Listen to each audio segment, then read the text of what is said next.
Hello everyone and welcome back to another episode of Stirring It Up with Tia Monique Kitchen Table Talk. And on today's episode of Political News, we ran into Mehdi Hasan, who just received his citizenship. Congratulations. And he shares a riveting conversation. Let's listen and talk about it on the other side. $2,000. But those numbers all seem rather quaint from the perspective of America's billionaires, who are not just surviving, but thriving during this pandemic. According to the Institute for Policy Studies, American billionaires saw their wealth grow by $1 trillion since March. That's trillion with a T, all funneled to a handful of people, mostly men, like Elon Musk, Bill Gates, Mark Zuckerberg, and Jeff Bezos, among others. Meanwhile, on planet Earth, real people are suffering. 8 million Americans have fallen into poverty since June. 50 million face food insecurity, and as we've reported on this show, food banks are struggling to keep up with demand. About 100,000 businesses have shuttered. Over 10 million people are unemployed. And you want to know how rich billionaires are right now? According to Americans for Tax Fairness, if Jeff Bezos gave each of his US-based Amazon workers $88,000 each, he'd still be just as rich as he was at the beginning of the pandemic. He'd still be worth $113 billion. That's also, by the way, after he transferred a quarter of his Amazon stake to his ex-wife Mackenzie Scott last year, giving her multi-billionaire status also. And she's giving an eye-popping amount of her wealth to charity, over $4 billion to 384 organizations over the last 4 months. They include food banks, debt relief groups, community colleges, historically black colleges, YMCAs in underserved areas, and many other deserving groups. And it's all fantastic. You can't argue that those aren't great causes that don't deserve our support or her support. But what you can argue is whether the richest country in the world should rely on philanthropy and charity from its billionaires, while the companies that made them rich, like Amazon, often get away with paying zero in federal taxes. How does that work? Joining me now is Anand Giridharadas of the Inc. and author of the book Winners Take All. Anand, thanks for coming on the show. You wrote this brilliant book, Winners Take All, which is so apt. It was apt at the time. It feels even more apt now in the middle of this pandemic. And it says that those who give money from positions of extraordinary wealth are really only looking to enforce the status quo, not enact meaningful change to it. You have surely been vindicated during this pandemic, haven't you? What's very interesting in the smart setup you gave is that, Corona time is not a game, but billionaires won it anyway. This has been a time in which their wealth, as you pointed out, has astronomically increased. Not held steady, not been whittled down by less than it might have, actually grown at extraordinary rates. At the same time, it's been a time, as you pointed out, that ordinary people have suffered, for many, many people, more than ever in their lifetimes. And I think what's important to make clear to people is that these are not two unrelated facts. The billionaires winning Corona and you and your family suffering, whether it's suffering a loss because of our threadbare healthcare system, whether it's suffering economic loss because of the jobs and food insecurity and rent, the billionaires being up there is very much related to the pain you're facing down there. You are down there because they are standing on your back. And some of the ways in which they are doing that in Corona time and beyond are evading and avoiding taxes. As you pointed out, companies like Amazon in many years not paying taxes. I once interviewed a warehouse worker at Amazon who showed me his pay stub for a few months of work there. And in that few months of work, that one Amazon warehouse worker paid more in federal income taxes than the entire company of Amazon had paid, which was zero. But it's also things like being able to rig bailouts, rig relief. Why is there a $600 check and only a $600 check? Partly the answer is because there's other priorities for these folks in Washington who are lobbied by lawmakers to do $200 billion tax giveaways. So the money that went to rich people is also tax deductible on the business expense side. So there is a rigging going on, and the rigging is only intensified in Corona time. And it's time that people stand up to it.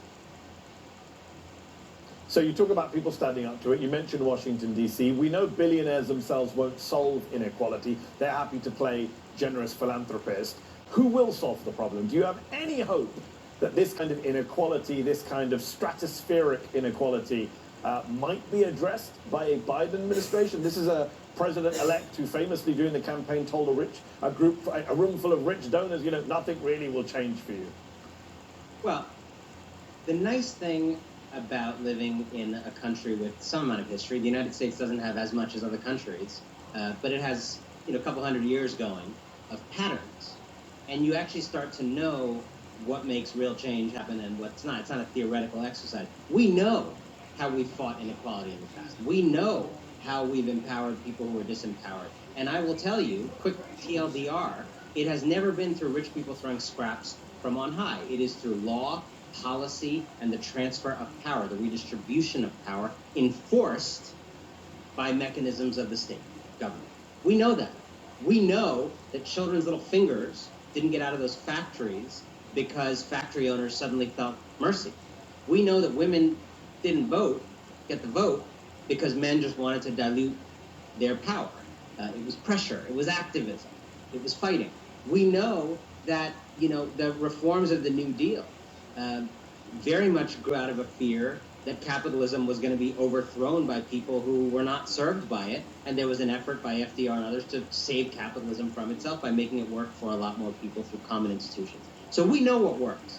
What the billionaires are going to want to tell you is that history that is well documented is not actually how we change the world, which is why you use this change the world phrase. They want to tell you their philanthropy is going to do it, going to the moon is going to do it. I have no problem with Elon Musk doing a one-way trip to some other place, but I'm concerned about the two-way. But I think that the notion that these folks can be the solution to the problem that they are right now continuing to help cause is laughable. And just this week at the Inc., we published this extraordinary thing of group chats, private group chats from the Sackler family, billionaire family, one of the families behind the opioid crisis, Purdue Pharma, OxyContin. And in these group chats, as the walls of justice close in, we see explicitly in WhatsApp messages as vivid as your families and mine, how they're like, oh, well, people have been quite mad at us. We should probably start a foundation. We should probably call the museums that we already gave money to, and we should just make sure they're going to give nice statements to back us. This is from the horse's mouth. This is what philanthropy is for. And it's not me saying it for once. It's not Anand saying it. It's a family plotting and scheming in their private WhatsApps that we obtained about how philanthropy can be used to lubricate the ongoing machinery of grinding people and communities down. It's funny you should mention about, it's not you saying it and you have these WhatsApps from the horse's mouth. I feel like 2020 has also been the year where a lot of people are saying the quiet part loud, sometimes by accident. Mike Pence, the Vice President of the United States, leading Republican champion of the billionaire class, was speaking this week at the Conservative Turning Point USA Student Action Summit. And he said, I want to play a clip of what he said. It's hilarious. This is what he said, attacking Democratic priorities. Have a listen. They want to make rich people poorer and poor people more comfortable. They want to make rich people poorer and poor people more comfortable. We have fought to make every American richer, and that's exactly what we've done. I love the idea that the modern Republican Party thinks it's really bad to tell people that some people want to make poor people more comfortable and make rich people a little poorer. I mean, it's not the gotcha he thinks it is it? No, it's incredible advertising for the left. I mean, they want to make rich people poorer. They want to make poor people more comfortable. They want men to dine with women. Hold on there. You're looking very passionate. Keep going. I thought I'd lost your sound there. Keep going. You were in full flow. Keep going, Anand. No, I was saying, it's an amazing advertisement for the left. It's like they want to make the rich poorer, and they want to make, the poor more comfortable, and they want men to be able to dine with women at the same restaurant, the same table, actually have conversations. Another innovation from Mike Pence. They want candy at Halloween. They want people to find a bench outside when they, like to take a seat. They want parks. They want parks for people. They believe in Social Security so you don't die alone. Mike Pence is doing some remarkable early advertisements for Democrats in 2022 midterms. Yeah. It's amazing, this idea that poor people should be more comfortable is some outrageous goal. But as you say, from the horse's mouth, it's not you or I saying it. One point that just, you mentioned taxes earlier, and taxation, and the tax avoidance and evasion. That for me goes to the heart of everything we're discussing right now. Because, you know, this idea that charity is somehow better than taxation. In a democracy, taxes are better than charity. The people should decide where money goes. We shouldn't let our kind of benevolent billionaire overlords decide which museums or which causes get their cash. And yet for years, people like Mike Pence, Anand, have told us, no, cut taxes on the rich, and that'll help everyone. And yet this week there was a headline, I've got to say it left me shocked. I was absolutely stunned to see a headline in Bloomberg News of all places. 50 years of tax cuts for rich didn't trickle down, study says. I'm shocked, Alan. Were you shocked by that? My reaction to that was, okay, Bloomberg. Look, you know, it's so amazing. I mean, I'm glad Michael Bloomberg has so much money that he can, you know, afford to run articles confirming the obvious. But it's, you know, it's great to confirm the obvious sometimes.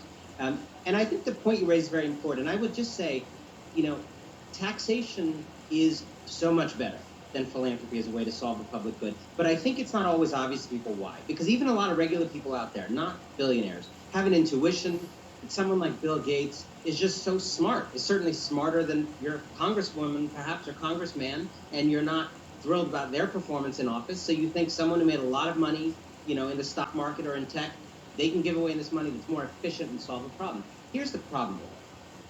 And it's a good time to think about it with Christmas, where there's so many pleas for charity all around. And I have no problem with regular people giving money. That's good. I'm talking about billionaires trying to solve problems through big money. The problem is when they do that, they are actually governing us, right? It's not like dropping a few bills into the Salvation Army bucket. It is not like when you give money. When you give money away, you're just helping someone. Bill Gates, it's like a monster. Right? Like, they're so big that simply by stepping into the realm of public, because of their sheer size, they are ruling, they're governing. He can't help education without shifting in an undemocratic manner how education works. What education is defined as good, what education is defined as bad. He can't get into public health without redefining it, and that is undemocratic. Even if the best billionaire, who has never evaded taxes, who has never avoided taxes, who does not lobby, and by the way, this would eliminate virtually all of them, my caveat. But even if someone were to exist along these lines, having that much private power over public life is why the United States declared independence from Britain a long time ago. And it's not time to go back to a time of monarchs. Not just not time to go back, it feels like we're going forward into a future where we can't work out the difference between democracy and plutocracy, as you say. Billionaires shouldn't be ruling, and that is very well put by you, that when they make these kind of donations, it's governance. But we'll have to leave it there. Anand Giridharadas, publisher of The Ink, author of Winners Take All, thank you so much. And thank you for joining me from your now famous Red Dragon room of your house. We appreciate your time.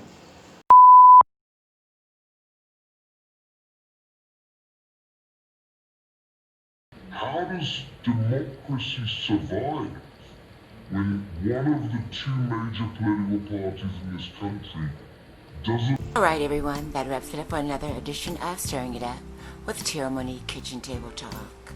So, what do you think?